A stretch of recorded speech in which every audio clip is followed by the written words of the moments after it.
In the heart of India, nestled between vast fields of mustard that blazed yellow under the sun, lay a small, forgotten village. Down a dusty lane, where chickens pecked at the dry earth, stood a tiny hut made of hardened mud and straw. This single room was home to a young boy named Arjun and his mother, Lakshmi. Their world was small, defined by the four walls of their hut and the constant gnawing presence of poverty. Lakshmi was a woman whose spirit was stronger than her frail body. Her hands, rough from washing clothes and stained from sorting vegetables, were a testament to her endless labor. From the first light of dawn to the deep blanket of night, she worked. Yet the few coins she earned seemed to melt away like morning mist, barely enough to buy rice and lentils. Arjun, her son, was a boy with eyes that held a universe of curiosity. While his stomach was often empty, his mind was always hungry. He would sit by the dusty road watching the children from wealthier families walk towards the village school, their bags full of books, their chatter full of a world he could only dream of. He learned to read from scraps of old newspapers he found blowing in the wind, painstakingly tracing the letters with his finger in the dirt. "Ma," he would ask at night, as they shared their simple meal of roti and salt, "when I learned to read all the words in the world, can we buy a house with a roof that doesn't cry when it rains?" Lakshmi would pull him close, her heart aching with a love so fierce it could move mountains. "One day, my son," she would whisper, "you will not just read the words. You will write your own story, and it will be a great one." Seeing this unquenchable fire in her son, Lakshmi made a solemn vow. She began to save, a coin at a time, in a small tin box hidden beneath a loose floor brick. She took on extra work, her nights becoming even shorter, her body even more tired. Finally, after a year of tireless sacrifice, the tin box was heavy enough. With tears of joy blurring her vision, she enrolled Arjun in the school. There was no money for new things. A kind neighbor, whose own son had just graduated, gifted Arjun his old uniform. It was a pale blue, faded from countless washes, with a neatly sewn patch on the elbow.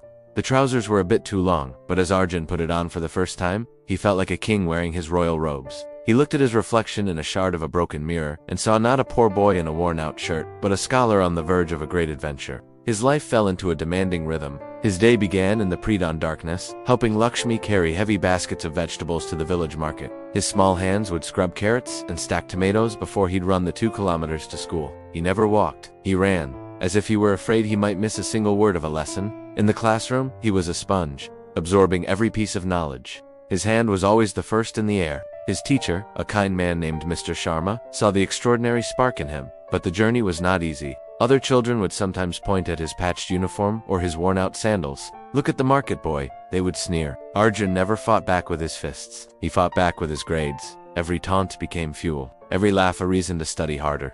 After school, while his classmates played cricket, Arjun would race back to the market to help his mother and then find other work.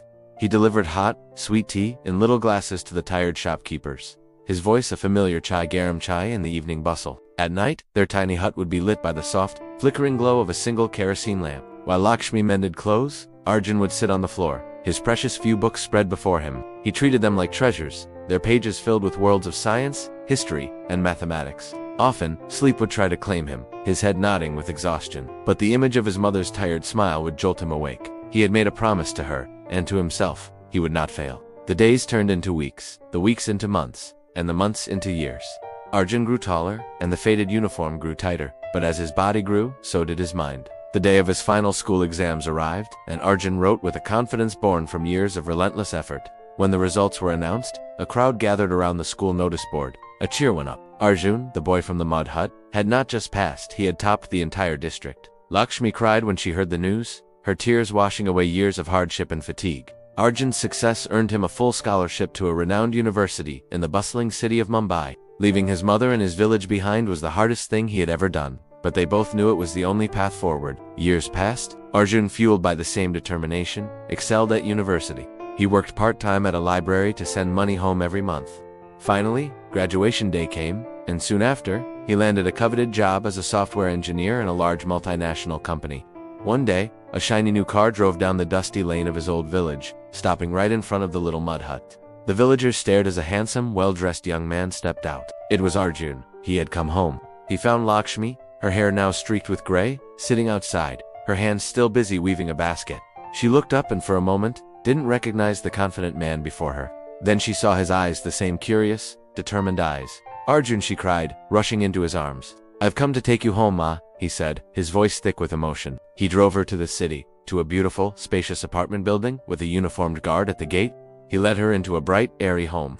There was a soft sofa, a large television, and a kitchen with a gas stove and a faucet that produced clean water with a simple turn. He led her to a balcony that overlooked a garden full of flowers. Lakshmi touched everything in wonder, tears streaming down her face. This was a world she had never even dared to dream of. Standing on the balcony, feeling the cool evening breeze, Arjun put his arm around his mother. He said, "You see, Ma, the roof here will never cry when it rains." Arjun's story is a powerful testament to the human spirit. It reminds us that your starting point in life doesn't determine your end.